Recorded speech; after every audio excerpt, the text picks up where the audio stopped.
close, man. It's all the same. Yeah. Ryan, Austin Hooper here in the end zone. Listen, to me, this looked like a touchdown when you were just watching it. You're going to see here the ball hit the ground. It's reviewed, called correctly. But if you're the Atlanta Falcons, you can't. Did it hit the ground? I thought it was on his foot. Touched the ground. They reversed it to incomplete. That's okay, because So what about this right here? Because you got Ryan finding Jones here. The play would also be reviewed. When you saw it originally, what did you think? So when I saw it originally, thought no touchdown. Then Ryan and I saw it, we were like, nope, that's good. Ball's across. They look at it. The Falcons, it's a touchdown for them. Dramatic fashion there. 29-22 the final here. An incredible finish for the 49ers, and this has major playoff implications because you go from first to fifth now. The Seahawks have the tie break.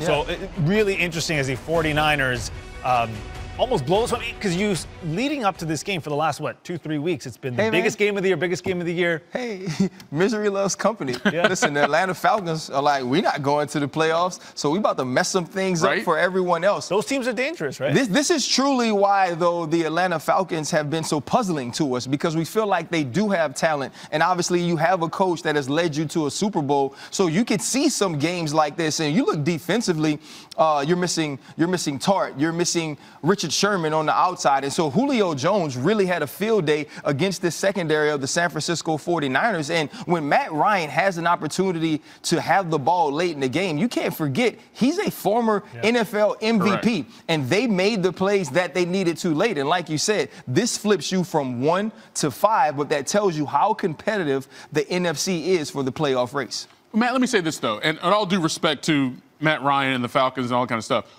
Why were the 49ers in this position to begin with, though? If they were trying to win this division, we're talking about going from first to fifth. They know the stakes. How do you put together a performance where you're in that position? Well, I would just say this. At home, it's surprising. It shouldn't happen, all that stuff. At the same time, something happened to the Falcons after their bye week. I mean, it really did. I mean, this is a Falcons team that gave it to the Saints. It was a Falcons team that I just think is – They started.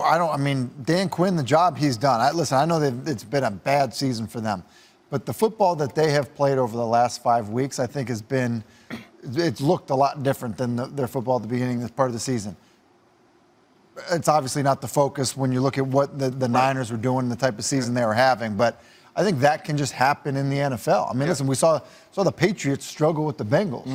We last week we saw the Packers struggle with the Redskins. I think that can happen. This is pro football, and that's really the only thing I can think of why something like that happens with with a team that you could maybe have said was outside of Baltimore, maybe the next best team in the NFL. But when you think about the NFL, that's really what we're used to seeing. I remember so many times head coaches would come in and say, look, they're going to be a ton of one-possession games in the NFL, and you have to make the plays in situational football. And so when you watch the Atlanta Falcons do this, and Tim mentioned something about the last 5 weeks, a huge move that Dan Quinn made that I believe went under the radar was moving Raheem Morris from offense to defense. This is a guy who was a former head coach. He was a defensive back coach by trade in many places in the NFL. And we've seen this team get better defensively, which they were getting bombed on very early in the season. All right, so again, they go from first to fifth, but they still have a chance in the division because they got the Seahawks the last game of the year, so we'll see how that plays out. But at the end of the game, here is Kyle Shanahan. Yeah, definitely. I thought they had a real good game plan. Their guys played real. We had a number of opportunities, came up a little bit short on a few. I know we're going to watch the tape. There's going to be a number of plays we'd like to have back. But take my hat off to those guys. They played hard, and they had a real good plan. I know schematically you can't just say we're not going to allow Julio Jones to beat you, but how do you allow Julio Jones to keep getting the ball like that? He's pretty good. We'll look back into it. I think we did have bracket coverage there at the end, which is 2 people on him, and looked like when they motioned him across and got him outside the tight end and he came right under him, looked like the second guy who had him obviously was a little bit too deep on it. Todd, can you discuss how difficult it is for a team to bounce back after playing those 3 games in a row against quality opponents? To have a team that isn't going to the playoffs coming here. Is there any kind of emotional letdown when you come to a game like this? No, there wasn't today. I think that team played better than us today. I didn't see our guys not playing hard. I think our guys played hard. They just played better than us and coached better. What happened on George Kittle's fumble? I couldn't see. I couldn't see it well. I'm guessing that when he switched arms, it just got away from him because it didn't look like anyone hit him on it. And George played his ass off today, man. He played real well, but I know that was one he'd probably like to have back. I think the ball just got away, and that's what he told me when he came off, but I didn't see it. You guys probably saw better than I did. I didn't. I mean, if it would have been inside one from what I saw, I thought it was closer to 2. I wanted to make them go the whole field, see if they could get a touchdown. It's not how you wanted it, but you did clutch a playoff spot today. I mean, that's not much right now. I mean, I'm glad we're in. It starts with that. I thought we had to win to get in. So, I mean, Bob just told me that walking in. So, but that's cool, but it doesn't make me feel better right now. What's the message to these teams going to the team winning the last 2 weeks? I mean, just whoever you play. I mean, if you want to win, we got to play and coach better than we did today. Again, I give those guys credit because it wasn't like we just played terrible, but we didn't play good enough to beat that team. They played better than us. We got a short week here with the Rams coming in.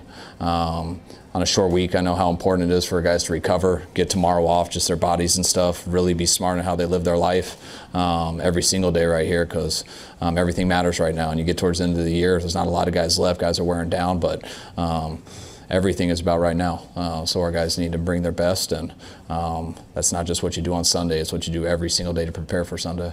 Hey, Kyle, you guys are in the moment right now with this loss, but what's it been like playing 4 out of 5 last weeks where the play goes down to the last game? And how does that, I don't remember seeing that too often in football. I mean, I don't even realize it, to tell you the truth, at the time. I mean,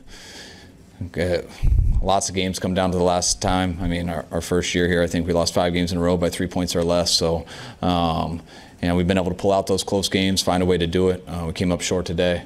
I know we'd like to have that last play back, but it didn't come down just to that last play. There was a number of plays we could have made today that would have never came to that. I think Kittle had 16 targets. Do you tread the line as a play caller, thinking maybe I'm using this too much? Maybe this is, you're too dependent on Kittle sometimes? No, I mean, if we were throwing to him in double coverage, I would. But we don't have plays except that last one that was a screen to him. But I mean, you don't just call plays that says go to Kittle. You might want to start there, and if they don't double him, he usually gets it because he usually wins, and if not, you progress. But there's a number of plays we try to get to other people, but Kittle got the majority of it today.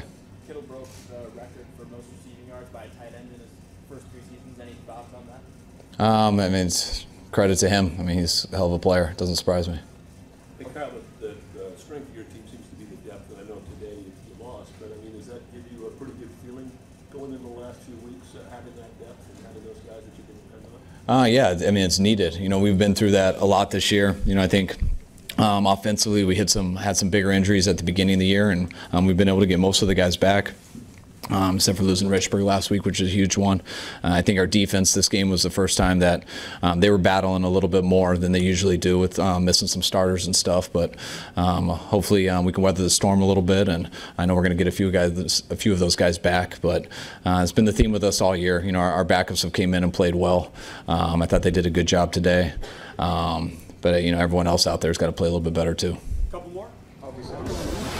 All right, despite the loss, the San Francisco 49ers clinching a playoff berth and are still the favorites to win home field advantage in the NFC according to ESPN's Football Power Index. The Seahawks are close behind, meaning that Week 17 matchup between the two teams will likely determine who gets top spot, which is what you want as a football fan. That's going to be awesome.